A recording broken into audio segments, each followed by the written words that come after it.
Hi friends, welcome to my channel. నేను ఈ వీడియోలో భగవద్గీత మొదటి అధ్యాయంలోని 11-12 శ్లోకాలు వాటి తాత్పర్యంతో చెప్పబోతున్నాను.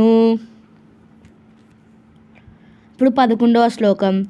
అయనేషు చ సర్వేషు యథాభాగమవస్థితాః భీష్మమేవాభిరక్ష్యంతు భవంతః సర్వ ఏవ హి.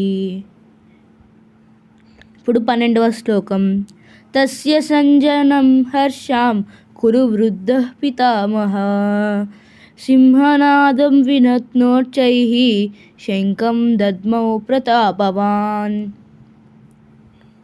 ఇప్పుడు 11వ శ్లోకపు తాత్పర్యం. దుర్యోధనుడు ద్రోణాచార్యుడితో పలికెను కనుక కౌరవ సైనిక దళాధిపతులందరూ తమ సైన్యాలను కాపాడుకోవడం పాటు భీష్మ పితామహుని రక్షించవోలెను. ఇప్పుడు 12వ శ్లోకపు తాత్పర్యం. సంజయుడు ధృతరాష్ట్రుడితో పలికెను. దుర్యోధనుడికి ఆనందం కలిగించడానికి కురువృద్ధుడు పరాక్రమవంతుడైన భీష్మ పితామహుడు ఉచ్చస్వరముతో సింహనాదం చేసి శంఖం పూరించారు. భగవద్గీత మొదటి అధ్యాయంలోని 11-12 శ్లోకాలు వాటి తాత్పర్యంతో చెప్పడం పూర్తయింది.